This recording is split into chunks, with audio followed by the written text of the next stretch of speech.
Well, Dave Rubin, welcome to Dave Rubin's studio. This is very exciting, John. Well, I have never sat in this seat before. well, you may come out with a new sympathy for those that you grill. We shall find out. We met here on the west coast of America some years ago. We had breakfast and struck up a tremendous rapport despite our differences, I would have thought. And I learned a lot from that, and I'm appreciative, very glad of the opportunity to talk to you now. Well, I'm glad to be here in my studio with you, and we just taped an interview for my show. We sat the other way around, and I said to you right at the top that when you reached out to me about 3 years ago now, and time really flies these days. I think the phone and Twitter and everything else, it's making our brains work faster. So. Yeah.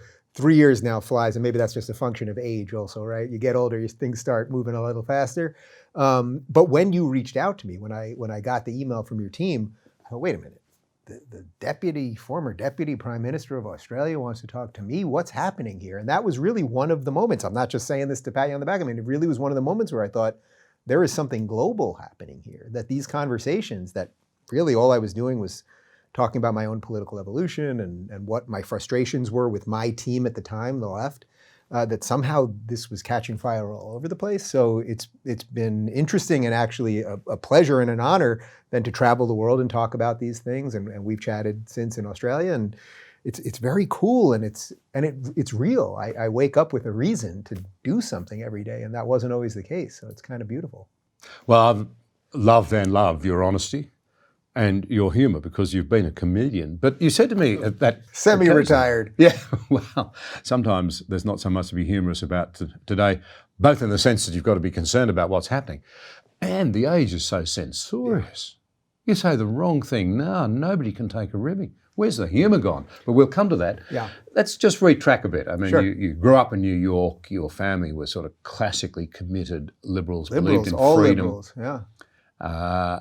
Which put you as a young man, I guess, on the left of the political spectrum. You're a gifted comedian. Comedians see things that the rest of us miss, bring it to life for us. You go through a journey where you start to question where on earth, if I can put it this way, integrity's gone and how we rediscover it. Can you tell us a bit about that journey? Yeah, so I am a true New Yorker in that I was born in Brooklyn before it was cool to be born in Brooklyn. I grew up in Long Island. I went to college upstate New York at SUNY Binghamton, a public school in New York. My dad said to me very early on, he said, if you want to go to public school in New York, we'll pay for it. If you want to go to private school, you're paying for it. And I thought, public school it is, here we go. And this is one of the reasons, I'm sure we're going to get to this later, that I still do consider myself a classical liberal, and we can talk about how that blends with modern conservatism and how that's obviously different than progressivism. But I do believe there's a role in the state for education. That's one thing that I actually do believe the state can have some role, and not the exclusive role and not a hegemonic role where you have no choice, but it's one of the places.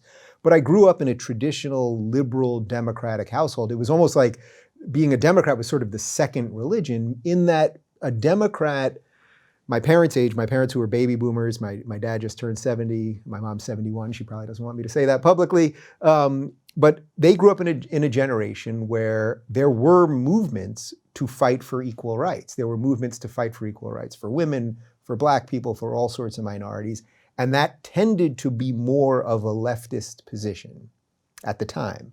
Things have really shifted now.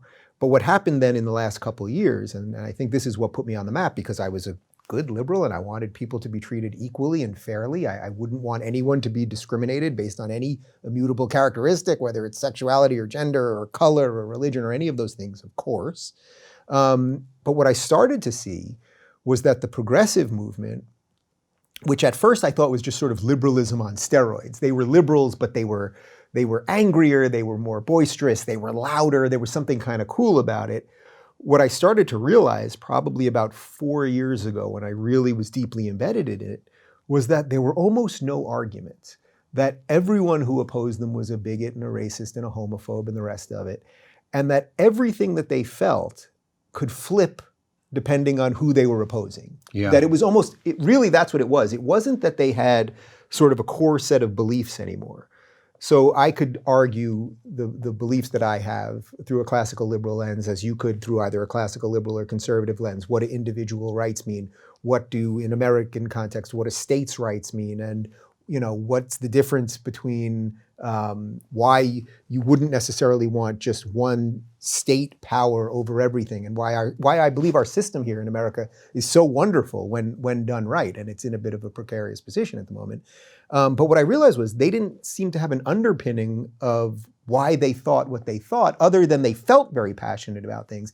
And then what that causes is a situation where suddenly, because you feel something passionately, if someone thinks, or especially if they talk about something you don't believe in, well, then they must be evil because you feel it passionately. And that's why there's such an interesting thing happening on the center right now, and why I find that I can talk to conservatives all the time. And we may disagree on abortion. We may disagree on any little issue, taxation or the social security net, any of those little things, but we can sit and talk about it because there's a basis of, I believe in freedom. I believe in liberty. I believe in individual rights. That's a sensible bedrock to start. So once that happened and I started talking about it, well, suddenly the world completely changed because I didn't realize it, but apparently there were a lot of people thinking what I was saying. Well, that's encouraging, particularly in America, the land of the free. Yeah. As one of my guests, Kim Beazley, former Deputy Prime Minister of Australia, on the other side, to make the point that we had a terrific conversation. But he made this point that if America's motif is freedom, Australia's is fairness. But we're both about, as countries, recognising the place for respecting one another rather than, if you like, denigrating them as of old. See, what strikes me about much of progressivism is it's not progressive at all, it's regressive. It takes us back to the law of the jungle where it's good people versus bad people. And there's no reflection on the fact that I might not have everything right. I might have a few lessons to learn myself. Well, that idea that progressivism in and of itself is not good. It depends what you're progressing towards. Yeah. So of course, if you told me right now that there were laws that stop black people from doing something, or laws that stop gay people, or whatever it is, there are laws that stop even scary Christian white men from doing things, of course, I would say I'm a progressive in that I want to progress towards equal rights for everyone. But to just say you're a progressive all the time, I just want to progress, well, you're going to find forks in the road. And if your fork every time says progress, no matter what, it actually has no meaning. What you'll end up doing is just sort of spinning in circles. And then when you couple that with what I think basically is an ideology based in feelings, well, then you can get this authoritarian tendency that it has.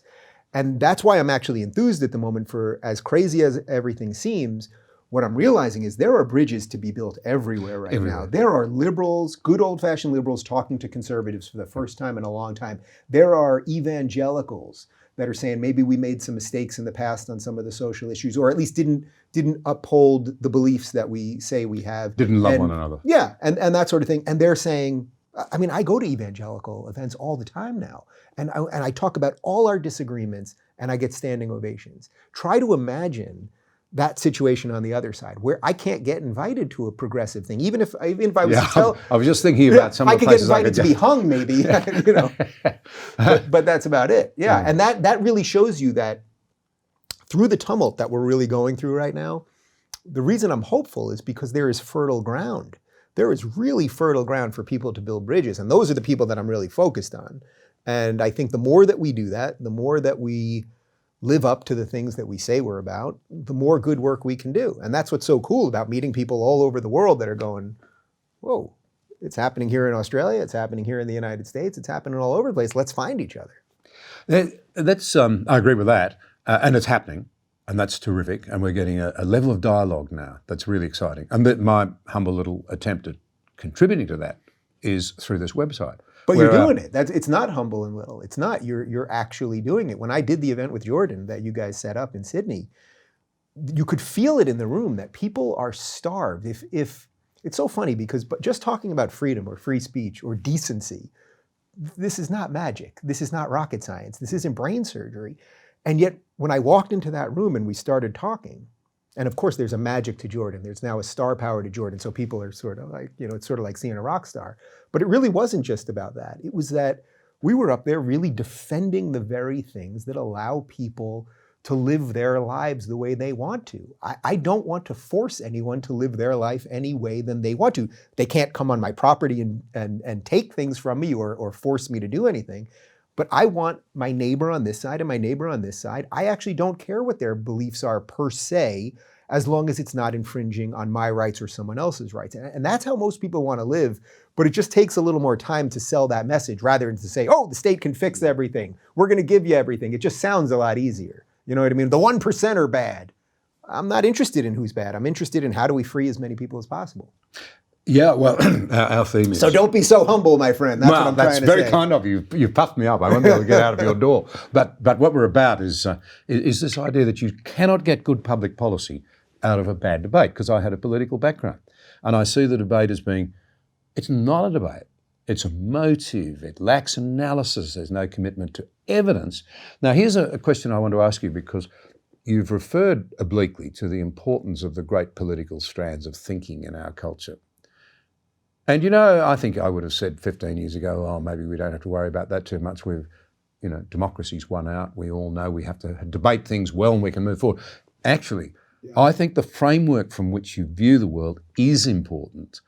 And one little area where I would actually sort of say, I actually do care a little bit about what my neighbours think. I'm actually interested in them. And I think I have a responsibility to be interested in them. And I want to be able to interact with them. Right. And you wouldn't argue with that, I don't No, think. no. So of course I meant that in sort of more a granular way, in that they can do what they want in their You house. respect But of their course rights. I want to have that exchange all the time, of course. But here's a really interesting thing that I've been thinking about. The great political strands of thinking have broken down, so you don't have a sensible framework from which you can, if you like, engage with others on the basis of respect. So I find if I look at classic democratic socialism, Christian socialism in Australia, the old style Labor Party, I find that I have to accept that their vision was a noble one. It was almost the Martin Luther thing. It was, there are people out there who are not getting a fair go. They're oppressed, they're underpaid, whatever, marginalised because of their skin. Let's bring them into the family of humanity as full citizens. It wasn't elevate them to a new victimhood. It was a noble view. So having accepted that their objectives are not evil, I can then vigorously debate what I thought were the stupidity of their policy approaches. Well, you did right there the most important work. The most important work is to realize that the people that are your ideological opponents are not necessarily evil. That's not to say there aren't... That's the point. That's not to say there aren't evil people, and it's certainly not to say there aren't evil ideas, because of course there are. Yep. But generally speaking, if you live in the West, and I can certainly say this from an American perspective, 95% of the political debate, I think, is being had with people that have good intentions. Are there bad guys on both sides? For sure. Are there plenty of people who disagree with all sorts of things that I believe? Absolutely. But what you did there, that move from these are my opponents, I've got to destroy them, or that they're evil, if you remove that from the equation, then you can start going, then you can get to that place where if you can get them to sit down with you, which by the way is difficult, but if you can get them to do it, it's become difficult, right? So that's always really interesting to me. Whenever I talk to somebody that's been in this game longer than I have, which you have, it's like I have now become relevant in a time where having that conversation has been incredibly difficult, but it wasn't always like that. And that's why I like talking to people like you, because it's like there are lessons to be learned that have happened before me. We'll come to that. Yeah, and I want to play in that area because I don't think I can just invent the future. I didn't start conversation. I happen to have conversation in these rooms, but people were having conversation before this, and there's things to learn from the people before you. And I want to. It's look, people care about what I say and the conversations that I have, so I want to treat that with the same respect that I would want to treat the world that I want to help be part of. Not that I want to create, but I want to be part of. And it'll always be the challenge, I think, for people like us to deal with people that may be a little angrier than us, to deal with people that won't give us that extra inch or that may think we're evil. And how do we not fall trapped to it? I don't know exactly what the answer is to that. Well, the anger now extent in our community, stemming from, I think, all sorts of reasons, is a real problem. But to just come back to these sort of three great philosophical streams that we had in our country, and there were approximations in most Western countries. Then you had your classic liberals, if you like, in the Adam Smith mould. Government should stay out of our affairs as much as possible, limited size. Light touch of government. Strong civic communities, families, voluntary organisations, sporting, churches, etc., neither wanting nor willing to accept big intrusive governments. But that's, you've then got a philosophical framework about which you can argue, hopefully without that personal passion and hatred. And then you had your classic conservatives. And your classic conservatives in the Edmund Burke believed that a tradition that we should learn from the past. We should not reject that from the past, which has proven to be durable. There are two things about, I think, a classic conservative position that I find personally appealing. One is a classic conservative believes you should not water down our understanding, built up over the years, of human nature, good and bad. As Pascal put it, we're all a combination of the glorious and of the scum. We need to draw out and then build on the glorious and try and be aware of and wind back the scum in ourselves. And if we do that, we might be much more willing to see other people as human beings, not as enemies. And the other thing about it is that a conservative, and I think this is so important, because the forces that are opposed to our freedoms want to deny us our history. A true conservative will not argue that somehow we are morally superior to those who have gone before us. There's a terrible tendency, I'd be very interested in your views on this, to say, we know better than those people who went before us. I actually think future generations may judge us very harshly indeed. Well, of course. I mean, the progressives of tomorrow are going to hate the progressives of today. That's the point. That's an interesting insight. Well, but that's the point. The progressives of tomorrow, I mean, just really, we can do a very simple version of this, would be that Barack Obama, who was once a progressive hero, in many ways is actually irrelevant to the left right now. He's been speaking out against wokeism lately, against identity politics, and they're pretty much ignoring him. Now, Barack Obama ran against gay marriage the first time that he was running for president. He was against gay marriage. He was for traditional marriage. Now, that sounds like some sort of evil, scary conservative belief. So the progressives of tomorrow that want to take down the statues and the monuments that we have of our forefathers, Barack Obama's library is being built I think right now in Chicago. What do you think a progressive of 2030, of 2040 is going to say? They're going to say, wait a minute, we have a library in Chicago of a man who ran against gay marriage? Yeah. And that sort of erasure of history is incredible. It's disingenuous, but it's incredibly dangerous, because the idea that we all right now have become so enlightened that we can do everything, accomplish everything that the people before us couldn't. I don't think I'm much better of a person. I don't think I'm a better person than my father. I don't think I'm a better person than my grandfather or my great-grandfather. Now, or before that, and I didn't know all these people, obviously, and we all do different things. But do I somehow own a greater truth? And I'm trying to create the best world that I can here, and it starts by creating something individually that I believe in. But I will not do that at the expense of everyone before me. So that's why progress, just for the sake of progress, actually isn't progress. It's regression, actually. I mean that seems so obvious to me. But what you said about conservatism and classical liberalism, I think is interesting, because we have here in the United States what I would say the Constitution and the Declaration of Independence, and certainly the Bill of Rights, I think are the greatest man-made written documents about how to govern a society. We had unalienable rights, God-given rights, and the government is not giving you those rights. The government's protecting those rights. That's a huge difference. That is a huge difference. The government did not give me freedom. It will protect my freedom. I was born free first because there was something unique about being a human. That is incredibly powerful.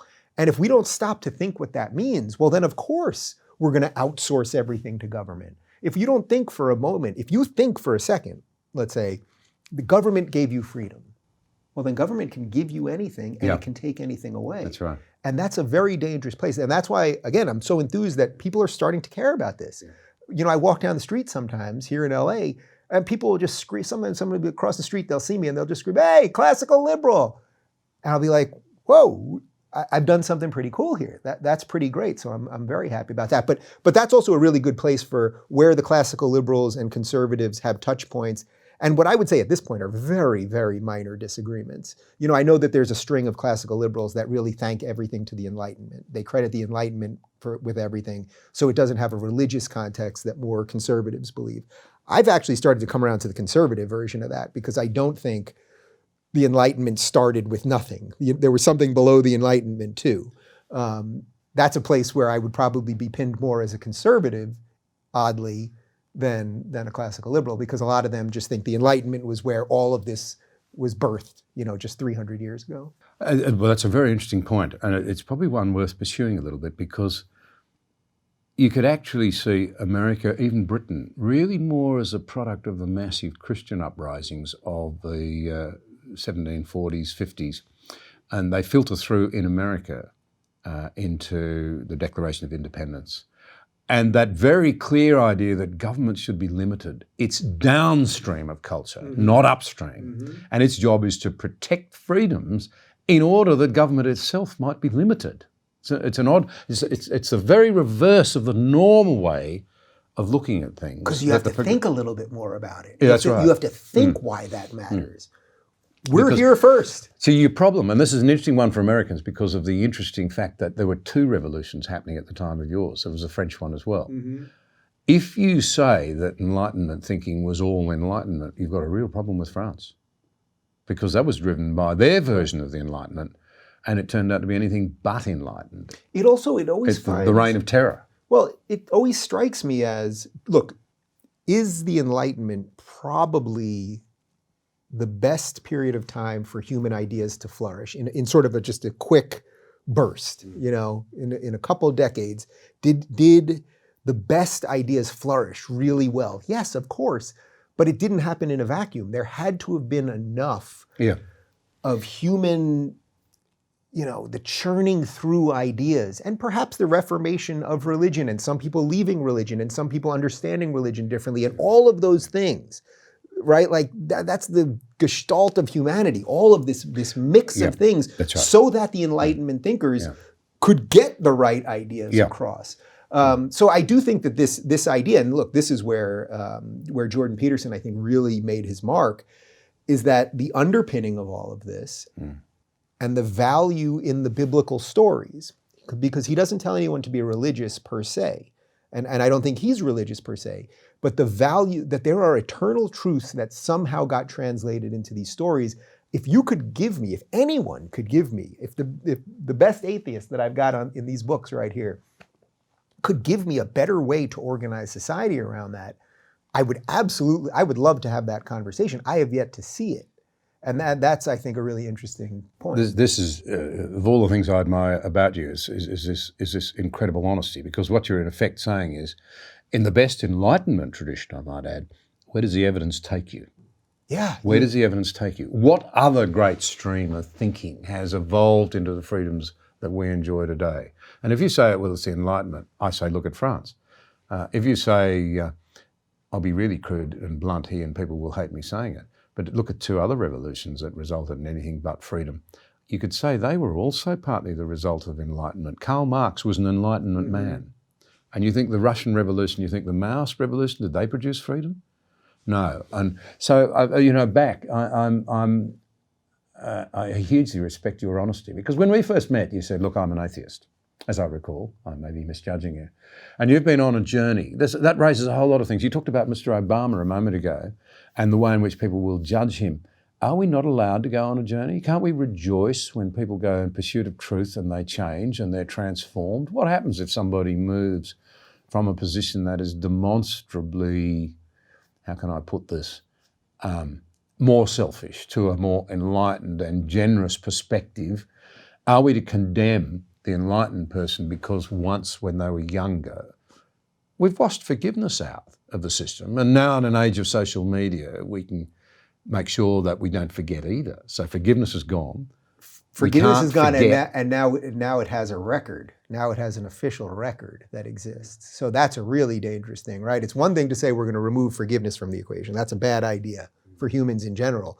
But now to go all these people right now that are just trying to destroy people all the time, the mob that comes for anybody who says anything outside. It's like, don't you understand? If you've put any information anywhere, which we all have now, if you've ever tweeted or posted a Facebook message or said this about Trump or this about Hillary, et cetera, it will come for you one day. So be careful, take a breath. And by the way, some of this is that we're, in a weird way, we're children with technology. The idea that the phone that is in everybody's pocket right now did not exist 20 years ago.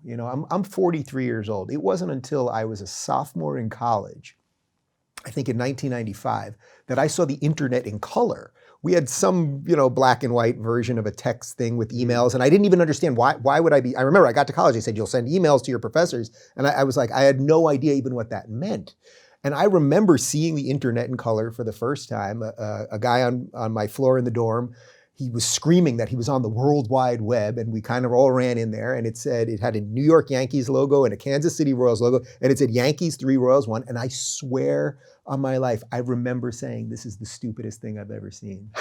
That's what I said, because I remember thinking, why wouldn't I just wait till 7 o'clock to see this on SportsCenter? Yeah. It's like Mr. IBM said, well, they might be used for one computer in the world. There's that great quote, right? That's from like 1978. We'll all need, half a megabyte of information or something like that, right? And we're now walking around with supercomputers that are more powerful than what sent us to the moon.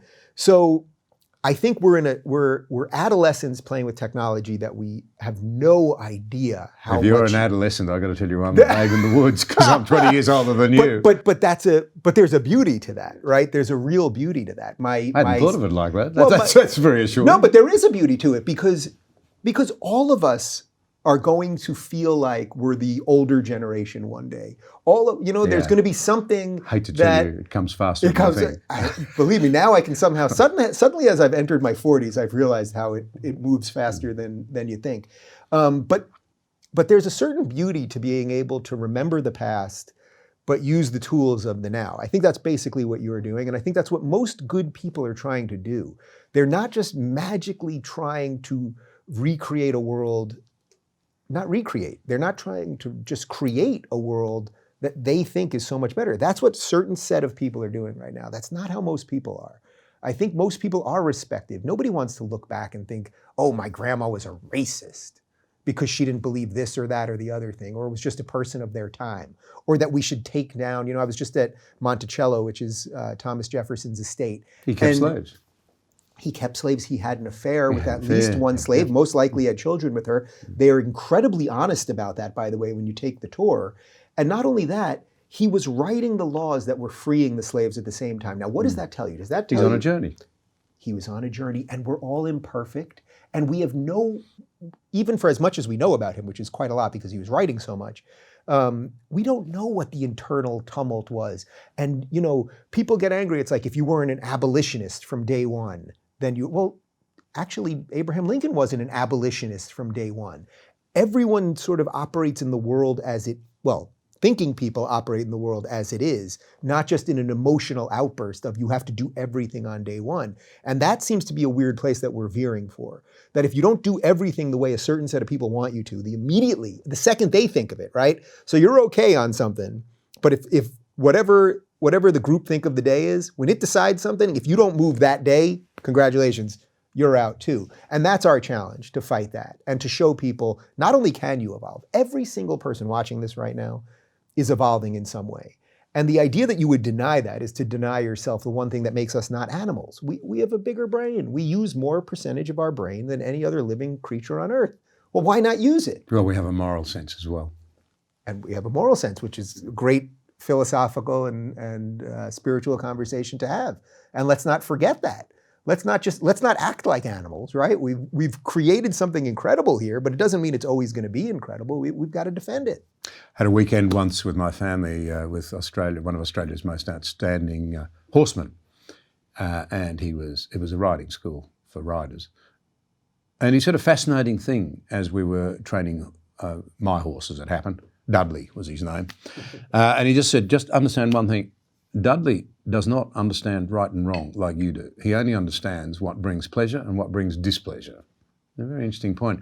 Our former Prime Minister, the second longest serving Prime Minister, the one that I served under, John Howard, made the point that some, as he saw it, at least, of the social activism that we see now from some very angry people is about deauthorising Christianity. Mm-hmm. Do you think that's a fair judgment? I said to you, I think the day we met, that I consider myself blessed that I live in a Christian country. You did say that. Yeah. You said, I'm an atheist, but I thank God every day that I live in Christian America. Yeah. I remember the words. That's a pretty good quote. Yeah. Well, it was yours. I got to quote myself on that. No. Well, look, so first off, let me just clean up one thing. So interestingly, I had never thought of myself as an atheist specifically. And then when I started having a lot of these conversations, I started having a lot of preeminent atheists on. So Michael Shermer, whose book's here, and Sam Harris and Peter Boghossian, some of the real, what I think are excellent atheist thinkers who I know to be, who've all become good friends of mine, who I think are deeply moral people, who are serious people about their thinking and all of those things. I had a series of them on, and I had never said I was an atheist, but I always was interested in what I thought was sort of the ultimate free thinking, let's say, something like that. And then one day, in a live stream, I think I just said something like, I'm an atheist. And it just sort of like fell out of my mouth. And for about a year, I just that people kind of prescribed that to me. And it was never really what I felt. And then about 2 years ago, I do this August off the grid where I lock my phone in a safe and I have no TV, no internet, no nothing. And I just disappear. And I find it to be that must really be why good. You look so healthy. Yeah, it helps the hair grow and everything. It's really good.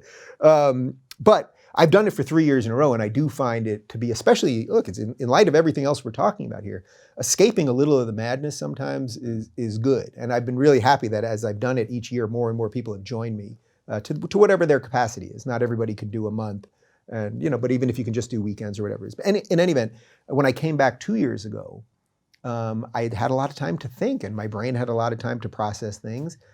And I do believe in something else. I believe in something before me, that people before me believed. And I do believe that the basis in that, inalienable rights, what they say in the Constitution actually is God-given rights.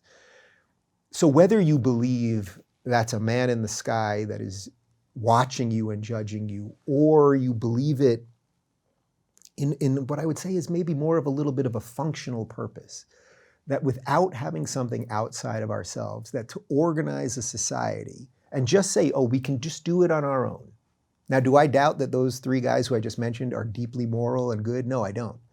So I think at the micro level, you can be really good, really good. You can be a great, spectacular human. At a macro level, I don't think a society can organize without having something outside of itself. And I think if Christianity had sold itself a little bit better in the last couple of decades with that, instead of getting lost in a little bit of the social issues and sort of that sort of thing, I think that might have actually stopped some of the problems we see right now. But that being said, right before we started, I told you, I now speak at Liberty University in front of thousands and thousands of people. I speak at churches. I go invited to Baptist things and evangelical things, and I go up there, I tell them what I think, and they're very happy. They invite me there. We shake hands after, and we're good. So I'm enthused even what's happening on the Christian side of things. So I think there's all sorts of new alliances happening right now. Yeah, I find that very interesting. I mean, I come from a classically Christian perspective. I'm a believing, practicing Christian. I didn't come from a Christian background, funnily enough. Nominal, very nominal. Mm-hmm. But I came to believe it's true. So you had your own evolution. Interesting. Yeah, that's right. As a thinking person might do. Yeah. Most of my critics would say I'm not capable of thinking, but I've ended up there. And it does seem to me that you've just hit on something that I think is incredibly important. If a society is to organise itself, it has to believe in something bigger. It's either a man-made imposition, a totalitarian government that controls, and boy, that's becoming frightening given the technology for control now that is starting to emerge, the digital prisons that are being built in some parts of the world. Or we do it voluntarily. We, if you like, respect one another and interact with one another at a high enough plane because we believe a higher authority has said, I can't lord it over you. I have to respect you. Because a higher being said, your soul is of equal value of mine, so to speak. Mm-hmm. That's a bit of a lift from our longest-serving Prime Minister, who's not a man who wore religion on his sleeve, Bob Menzies, but he actually said, democracy is not a machine, it's a spirit. That's a great quote. That's a great quote. I love that. Yeah, well, it's not mechanistic. It does depend upon if you like, transcendence in a way. But what he was saying was, and I think this is profoundly important, and I'll come to the challenge that arises out of it in a moment, is that, you can't pursue perfect equality. We're not all exactly the same. But in a democracy, we're obliged to recognise that a higher authority, the Christian conception, is that someone has said every soul is of equal value. That I find tremendously liberating. I actually do believe Western freedom is built on that notion of respect for the worth and dignity of others. It's been washed out. We have free choice. We've chosen essentially to neglect that. Let's be honest. Let's not kid ourselves. We've basically rejected that view of the universe. What do we replace it with if it's not to be government telling us how to rule our lives? In other words, there's two views of freedom here. We accept individual responsibility, which in America is the independence view of freedom, with its limitations, because it can't be licensed. License destroys. Or will it be a version of freedom where the government tells you what you can think, what you can say, and therefore what you can think? Well, this is it. Who's going to win? This is the question that every Western democracy has to face, period. This is where everyone is, we're either all there now or we're pretty damn close to getting to that point. And you have to really be able to think clearly about these things.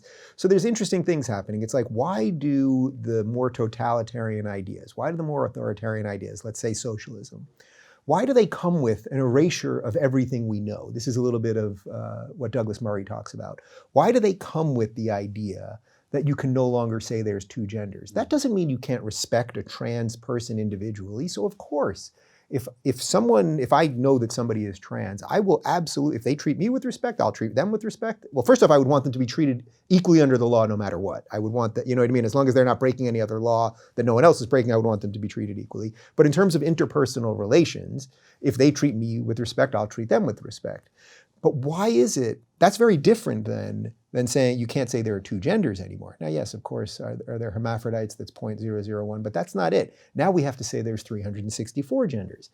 You don't want to be glib about that, but it's like, why do they have to also erase basic settled truths that we know? And there's a reason for it, because they want to create a situation where we are so second-guessing ourselves about the most obvious things, of male and female, that then the state can come in and kind of clean up everything. And again, this is where I would say, if there was a better set of ideas than traditional, say, Christian beliefs or Judeo-Christian beliefs or Old Testament, New Testament beliefs, then I would be willing to explore that. You know what I mean? If you came in here, laid down a book and said, this book actually, this is a man-made book. It has solved these issues. Now, I think we got pretty damn close to it. As you may have noticed in my control room right here, we have the Constitution and the Declaration of Independence on the wall with the big American flag. I think we got as close as humans can ever get to it. But we're watching it erode. We did pretty well in Australia too. Yeah, well, you guys... But we drew on the best of the British and the American tradition. Yeah. When our Constitution was written. But that's an interesting question, though. Would you say that Americans have done it slightly better or more effectively, if for no other reason than because of the First Amendment? Yeah. Well, you got there first, in a sense, because of the deep thinking that all culminated at that time in history. Think how different that is. Think how different the idea of the founding of America, when these incredible thinkers from... Extraordinary thinkers, not only thinkers. How dare we not respect them, even show them enormous, almost veneration, and be modest about our own relatively ordinary view. But instead we scream that they're racist and they own slaves and these ridiculous things. George Washington... But go read the Federalist Papers. Look at the thinking, the sweat that went into how do we balance these things so that our children and grandchildren will be free. It was noble beyond belief. John, we're in my house right now, and I say this all the time, but I swear to you, you can go into my bedroom after this and look in my nightstand, and On Liberty is in my nightstand. Because sometimes I wake up at night and it's a thin book like this, but the ideas are so dense, the basic ideas of freedom.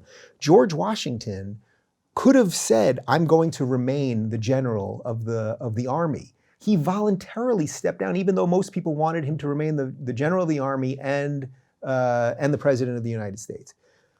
people that would give up power voluntarily like that. Those should be our heroes. Who would do that now? We're living in a weird time, and this will also be the challenge of conservatives, is as new governments rise, there will be an authoritarian strain that will spring up on the conservative side as well. And it will be the challenge of conservatives. Yeah, no, you've been doing a lot of thinking around this. Yeah. This is really important. Yeah. You're really talking about a pendulum that's swung ridiculously and the chance of a really ugly reaction backward. Yeah. That may in fact drive polarization even more. Well, what I'm worried about is if you take a set of ideas that literally say you can't say that there are two genders, that make everything that we know to be good of Western beliefs, if you take it and say that all Christian white men, cisgendered white men are evil, and there's the gender pay gap, which actually doesn't exist when you look at it properly, and I'd be happy to post links when you guys post this. We can put links that actually prove that, and a series of other ideas. If you take all of these things, and now people can't grab onto anything true, there will be an absolute reverse reaction to that. So if you say you white Christian men are evil, you are the evilest thing in society by your birthright, you have original sin. I mean, it's a religious idea. Ironically, if you say that to them, what do you think is going to happen? There will be a white identitarian movement that will grow.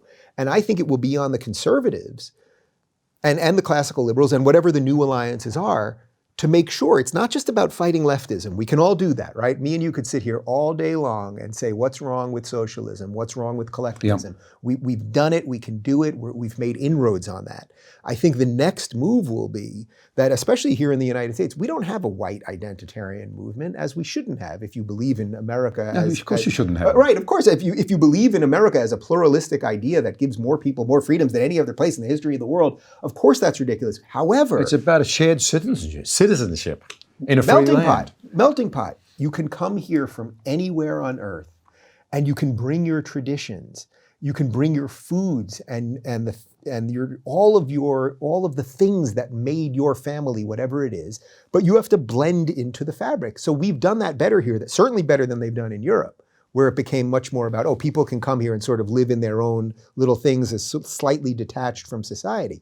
We've done it here in America. That's the thing we have to keep protecting. But if you keep saying, if mainstream media and Democratic politicians keep saying, well, half the country's racist and white people are evil and all these things, what do you think is going to happen for people that don't really want to think about all of these things in a deep way?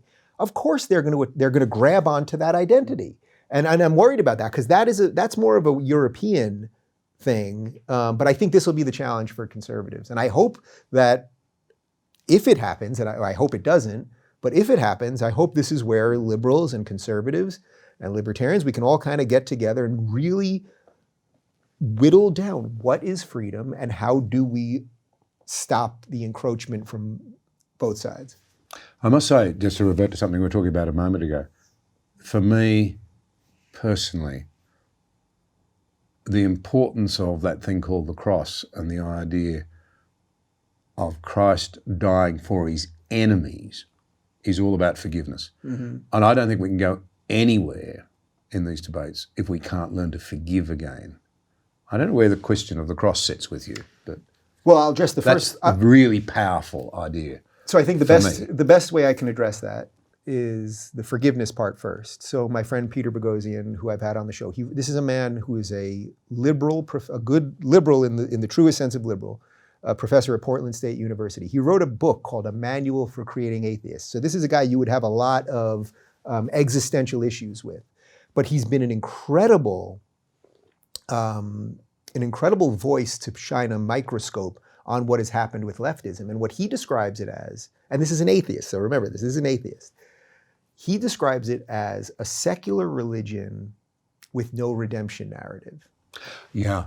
And that's really interesting to me because here's a guy who's an atheist, right? So he wants things to be ordered purely by secularism and non-belief. And yet, through talking about this, he has learned that religion, virtually all religions, I don't know the one that doesn't really, religions have a redemption narrative. Leftism, or what this postmodern lunacy is, there's no redemption narrative. You, as a Christian white man, you are the bad guy, and you must bow forever. and they'll tolerate you as long as you bow. But the second you won't bow, you're out. Now, that's a religious idea, the idea of forgiving people for that. And the idea that you are not born guilty is really interesting. But they've created that. Well, you were born white and male. You are bad. That is deeply dangerous. So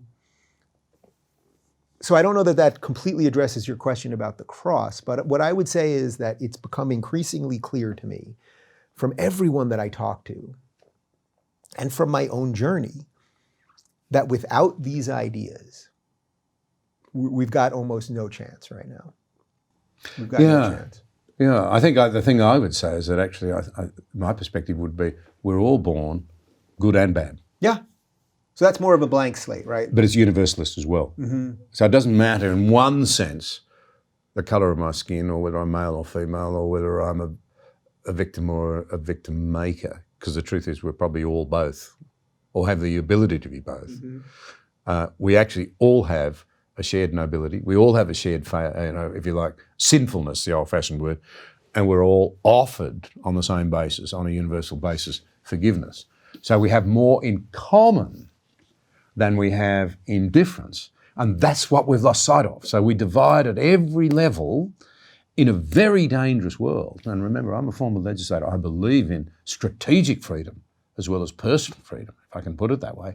This is a dangerous world. We're so busy fighting ourselves, we eat ourselves out from within and ignore the reality we have so much in common that we should be prepared to defend our economic freedom, our strategic freedom, opportunities in terms of the workplace and so forth that are there to be advanced in common. Absolutely. Quickly, before you get to the book, John Kasich, who's the former governor of Ohio, who ran for president at least once, maybe twice, sat in this very chair here. And I was talking to him about faith and all that. And he gave an answer that I thought was really interesting. He said, a lot of people can do it without God. He said, I'm just not one of those people. And I thought, there was certain simplicity and honesty to it that struck me as very decent. Basically, what he was saying was, some people can find the will and the mental wherewithal to chart, a basically good, decent, moral path without God. And he just said, well, I'm just not one of those people. And I actually thought, now maybe his understanding of all of the notions of religion that you're talking about aren't quite there. Maybe they are. Maybe he was just sort of saying it quickly for the purposes of an interview. But there was a real humanness to what he said. I thought that was really pretty powerful, actually, even though he said it just as a throwaway statement. I just need it. That's actually pretty decent, I think. If you hadn't said it was such a wonderful thing to do, because then it'll sound immodest if I say I'm with him. I'm not quite sure how to put it, but I'm with him. I have that same need. But let's flick to. Yeah. I mean, you've the Rubin report's an extraordinary thing. You're outside mainstream media. When we met, you said, don't go anywhere near it anymore. Yeah. It's not relevant. I still do occasionally write, and I certainly enjoy it when I'm able to interact in that space. But increasingly, it's not the way it's done. But focusing on what you've got an enormous following. And you're now starting to say, look, we've analysed the problems. We've got a pretty good handle on how we got here. And we haven't even talked about the influence of the neo-Marxists, for example, who have so effectively lined up, many of them good people, but treated them as useful idiots in their attempts to undermine the institutions of freedom in pursuit of a revolution. We haven't even gone there. Yeah, but no, you didn't say that all those people are evil. You said they're useful idiots, which is important because you're not attacking their motives, and that's important. No, I'm not attacking the people who are being used either. Yeah. I mean, I would think there are many good people who are put into various brackets where they're told, you're a victim and we're going to round you up to use as a battering ram against the terrible institutions of this white supremacist society. And those people have no desire to be used in that way whatsoever. They're being treated as, Lenin put it, I think, useful idiots. I think that's an appalling thing to do to other people. And that's why we just have to open up the space to take these people so that when they wake up, because eventually they will all have a moment where they don't want to bow. Forever. Well, I think a lot of them are. And you've got a tremendous following in this country. And as we saw when you came to Australia, I'll ask you about that in a moment. I've got a good following there as well. But you're now writing books. Don't burn this book. Thinking for yourself in an age of unreason. When does when can we expect to see this hitting the bookshelves? So that will officially be out on April 28th in the United States and Canada. I think we're actually still working through some of the European, and that includes the Australian distributors and all that. But yes, it will be on sale in Australia, and I'll tour in Australia. I mean, the 10 or so shows that we did there were some of the best. Not only, I think actually the Melbourne show, I think was probably the biggest show, was literally in terms of Jordan audience Peterson, members. and you were introducing him. Yeah, so I was just, I would go up, you saw a couple of the shows, Yeah. I'm sure, and I would go up and do about 15 minutes up top, just just getting everybody to relax first, right? Because the thing is with the internet and podcasts and books, it's a really solo experience. You don't know let's say you're listening to Jordan or you're listening to anyone that you think is interesting, but you're doing it via audio, and you could be on the subway, you could be in your car, you could be at the gym. You have no idea if anyone else is listening to this. You don't know if your mom is okay with these ideas or not, right? So one of the things that I would try to do at the beginning of the show was really get everybody to kind of look around the room. Look around the room. There's 6,000 people here in Melbourne, Australia. Notice I say Melbourne, not Melbourne anymore. It's pretty decent. It's probably off a little bit. But I would read a tweet. There was a guy that on the very first show that we did in Toronto, which is Jordan's adopted hometown because that's where he was teaching, a guy took a picture of himself, a selfie with him and his girlfriend or wife. And he said something to the effect of, how incredible it is to be in a room with thousands of other people to listen to Jordan Peterson and Dave Rubin when in my daily life, I have to pretend like they don't exist. And I read that at literally every single show because I wanted people to understand that what they are thinking as they're waking up and when they're kind of like, refiguring out what the world is and who they can talk to and who their friends are and who's going to attack them. I wanted them to look around this room of thousands of people who are trying to clean their room, who are trying to get themselves right. So it was life-changing for me. I mean, not only, look, it was career-changing, obviously. It goes without saying, and so much goodness, including, I think, getting the book deal had something to do with being on tour. So, of course, it had all the career stuff, but that's not the interesting part to me. I mean, this guy helped people, and he helped me as one of those people. And I think some of the ideas that I've been able to communicate to you here, especially these ideas that there are these bedrock ideas before us, that is not something I was saying a year and a half ago. Yeah. So I have nothing but admiration and respect and love and whatever else you want to say for the guy. He's incredible, truly. Well, he certainly had an impact in Australia.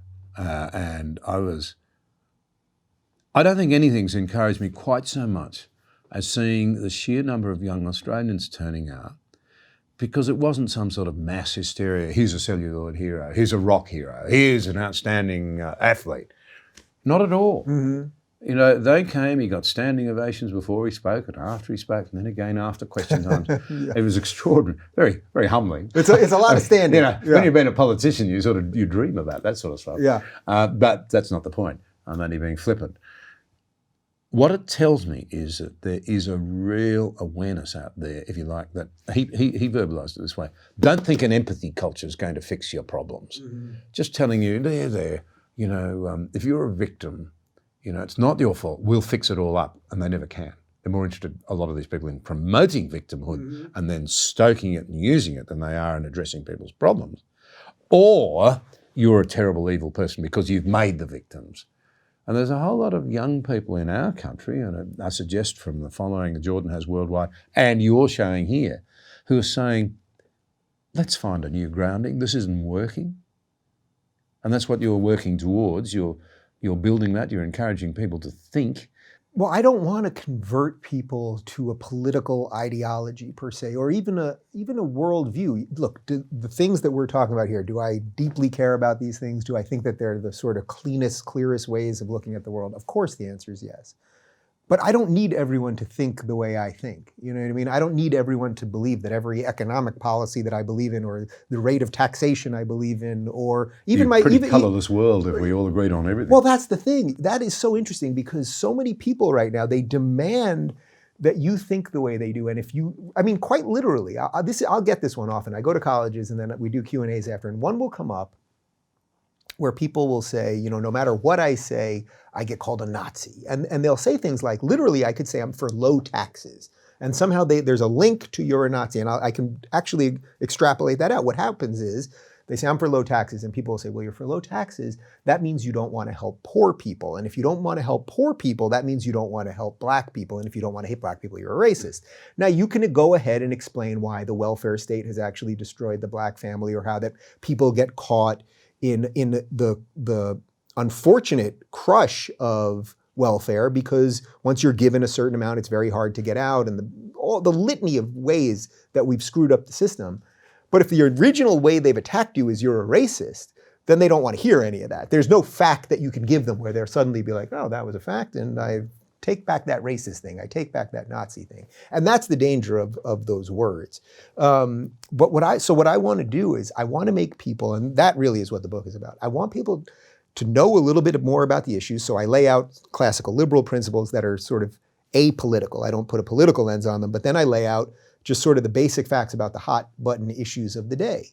And I want people to just be a little more armed, so that when someone says, I don't want the government to be able to say, to be able to punish people over what gender pronouns they use, and then they call you a transphobe or something like that, I want you to be able to explain to them why that's not right, why government coercion over language is not right.